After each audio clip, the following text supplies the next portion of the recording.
Around the World in 80 Days, by Jules Verne. Translated by George Makepeace Towell. Chapter 4, in which Phileas Fogg astounds Passepartout, his servant. Having won 20 guineas at whist and taken leave of his friends, Phileas Fogg at 25 minutes past 7 left the Reform Club. Passepartout, who had conscientiously studied the programme of his duties, was more than surprised to see his master guilty of the inexactness of appearing at this unaccustomed hour, for, according to rule, he was not due in Savile Row until precisely midnight. Mr. Fogg repaired to his bedroom and called out, "Passepartout!" Passepartout did not reply. It could not be he who was called. It was not the right hour. "Passepartout!" repeated Mr. Fogg, without raising his voice.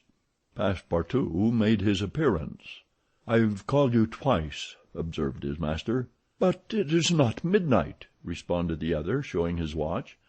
"I know it. I don't blame you. We start for Dover and Calais in 10 minutes." A puzzled grin overspread Passepartout's round face. Clearly he had not comprehended his master. "Monsieur is going to leave home?" "Yes," returned Phileas Fogg. "We are going round the world." Passepartout opened wide his eyes, raised his eyebrows, held up his hands, and seemed about to collapse, so overcome was he with stupefied astonishment. "Round the world?" he murmured. "In 80 days," responded Mr. Fogg. "So we haven't a moment to lose." "But the trunks," gasped Passepartout, unconsciously swaying his head from right to left. "We'll have no trunks, only a carpet bag with 2 shirts and 3 pairs of stockings for me, and the same for you. We'll buy our clothes on the way. Bring down my mackintosh and traveling cloak and some stout shoes, though we shall do little walking. Make haste." Passepartout tried to reply, but could not. He went out, mounted to his own room, fell into a chair, and muttered, "That's good, that is. And I, who wanted to remain quiet." He mechanically set about making the preparations for departure. Around the world in 80 days! Was his master a fool? No. Was this a joke, then? They were going to Dover. Good. To Calais. Good again.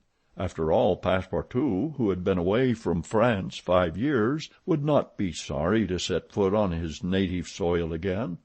Perhaps they would go as far as Paris, and it would do his eyes good to see Paris once more.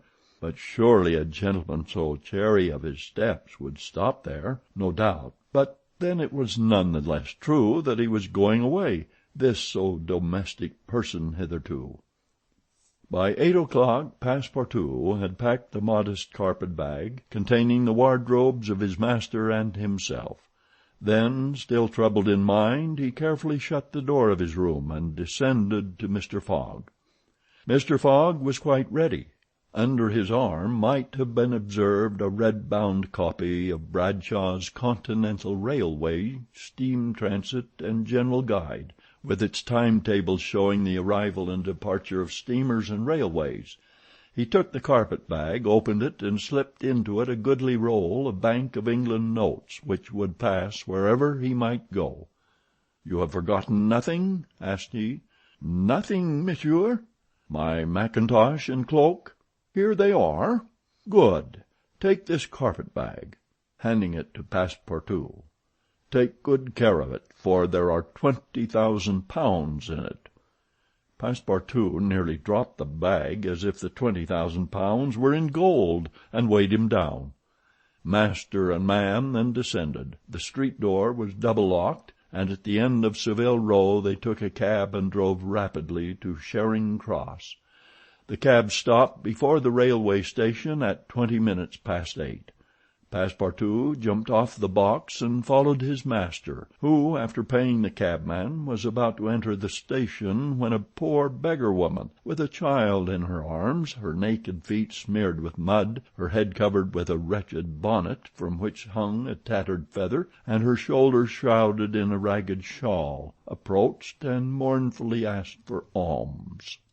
Mr. Fogg took out the 20 guineas he had just won at whist, and handed them to the beggar, saying, "Here, my good woman, I'm glad that I met you," and passed on. Passepartout had a moist sensation about the eyes. His master's action touched his susceptible heart.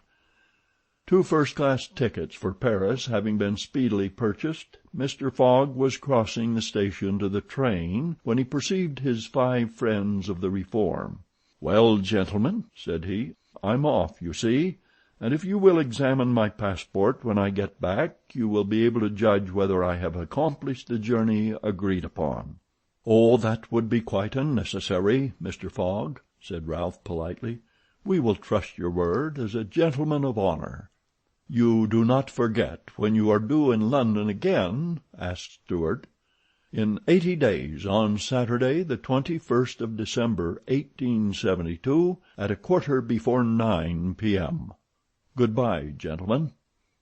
Phileas Fogg and his servant seated themselves in a first-class carriage at 20 minutes before 9. 5 minutes later the whistle screamed and the train slowly glided out of the station. The night was dark, and a fine, steady rain was falling. Phileas Fogg, snugly ensconced in his corner, did not open his lips. Passepartout, not yet recovered from his stupefaction, clung mechanically to the carpet-bag with its enormous treasure. Just as the train was whirling through Sydenham, Passepartout suddenly uttered a cry of despair. "What's the matter?" asked Mr. Fogg. "Alas! in my hurry I forgot—" "What?" "To turn off the gas in my room." "Very well, young man," returned Mr. Fogg coolly. "It will burn, at your expense." Chapter 5